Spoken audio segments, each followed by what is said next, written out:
வணக்கம்.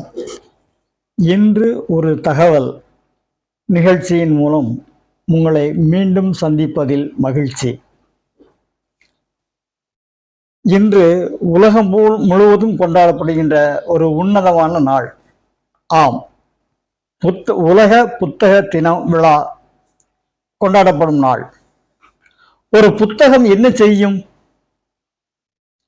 உன்னை கொதிக்க வைக்கும், குளிர வைக்கும், வெறுப்பை மூட்டும், வீரியத்தை உருவாக்கும், சிரிக்க வைக்கும், சிந்திக்கவும் வைக்கும், சிலிர்க்கவும் வைக்கும், உன் சிறகை விதிக்கவும் வைக்கும்.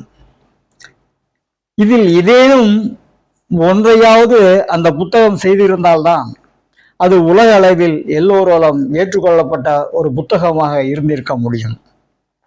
அது மொழியை சொல்கிறது, அதன் உயர்வை சொல்கிறது, ஏன் இன்னும் சொல்ல போனால் அதன் அழிவையும் சொல்கிறது. நேற்றைய செய்திகளை நாளைய தலைமுறைக்கு கடத்தி வருவது புத்தகங்கள் தான்.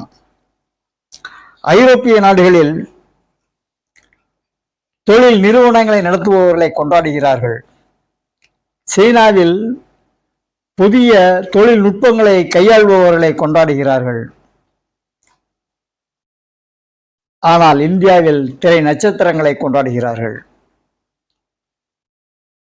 இப்படி ஒவ்வொரு பகுதியிலும் ஒவ்வொருவராக கொண்டாடப்படுகின்ற நிலையில் உலகம் முழுவதும் கொண்டாடப்படும் ஒரே இனம் புத்தகங்கள் தான்.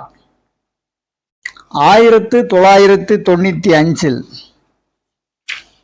இது அறிவுஜீவிகளால் வழிநடத்தப்படும் பயணம்.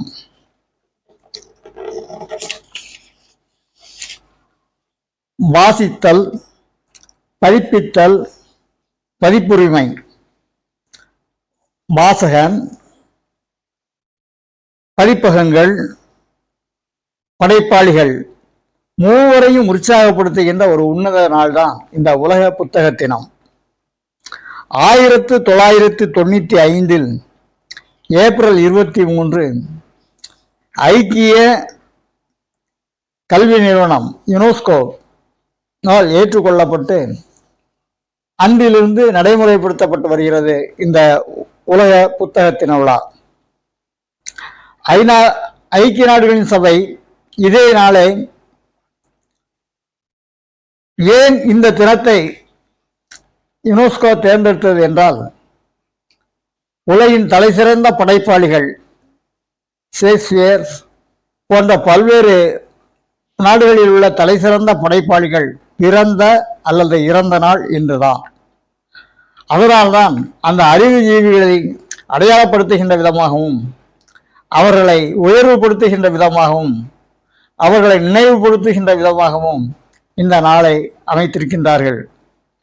இன்னும் சொல்ல போனால் ஐக்கிய நாடுகள் சபைகள் இந்த நாளை ஆங்கில மொழி நாளாக ஏற்று கொண்டாடி கொண்டிருக்கிறது. அதற்கும் காரணம் ஷேக்ஸ்பியரின் பிறந்த நாள் மற்றும் இறந்த நாள் இன்று என்பதால் தான். கூடுதலாக ஒரு சிறு தகவலை சொல்லி இன்றைய நிகழ்வை நிறைவு செய்யலாம் என்று ஆசைப்படுகின்றேன். தமிழர்களின் பாரம்பரிய விளையாட்டான சிலம்பம் ஐக்கிய நாடுகள் சபைகளால் ஏற்றுக்கொள்ளப்பட்டு உலக சிலம்ப தினமாக கொண்டாடப்பட்டு வருகிறது. ஆனால் அது இன்றல்ல, நவம்பர் 22ஆம் நாள். இதற்கு அடிப்படை காரணமாக இருந்தவர் முருகன் செல்லையா என்ற தமிழர் என்றால் அது நம்முடைய பெருமிதத்தை இன்னும் அதிகமாக்கும் ஒரு செய்திதான். இன்னும் கூடுதலாக ஒன்றை சொல்லுகின்றேன்.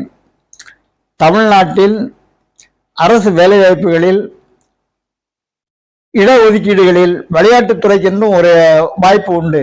அதில் உள் ஒதுக்கீடாக சிலம்பக்கலையை பயின்றவர்களுக்கு 3% தரப்படுகிறது என்பதையும் நாம் மறந்துவிடக்கூடாது.